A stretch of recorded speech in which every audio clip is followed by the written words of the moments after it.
It shouldn't have happened. 6 years after losing their daughter Deanna to an unthinkable tragedy, We don't want this to happen to anybody else. Nancy and Anthony Bubba Green still grieve. Deanna was electrocuted on a softball field in Druid Hill Park in Baltimore after she leaned on a metal fence that was energized with 277 volts of electricity, which had leaked from underground wiring.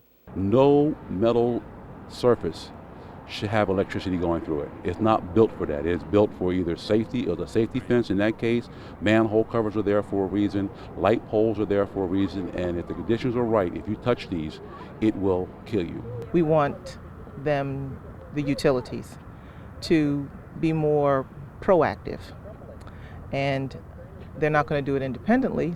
And so they came from as far away as New York. Supporters of the Deanna Camille Green Act filed into the legislature. They want lawmakers to require utility companies to survey or test its underground wires in hopes of reducing a little-known hazard known as contact voltage. Right now, they only require to test in parks.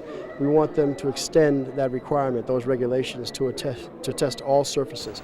George Holmes is the executive director of Congress of Racial Equality, or CORE. It affects the minority communities more so than it does any other community, because our communities are the least underserved. They're underserved, they're under-maintained, the infrastructure is more decaying and old, so that's why more than 75% of these incidents occur in urban areas. Baltimore Gas and Electric and other utility companies have already voiced their opposition to the bill, saying the additional testing and inspections could cost each company $8 million. It's an expense they say may have to be passed on to consumers.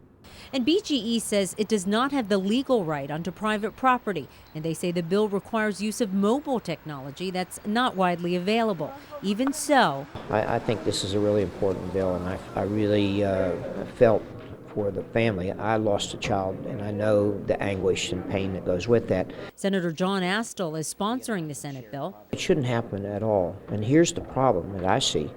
Most of the infrastructure in this country is aging. And as buried wires, as the insulation begins to deteriorate over time, I think you're going to see increasing numbers of incidents where people come in contact with stray voltage. As for the Greens, It doesn't get easier, we get stronger. strength comes in numbers. We're now gaining support and we're now gaining momentum on this, and we're very proud of the fact that people are now joining our fight. I'm Nancy Yamada for State Circle.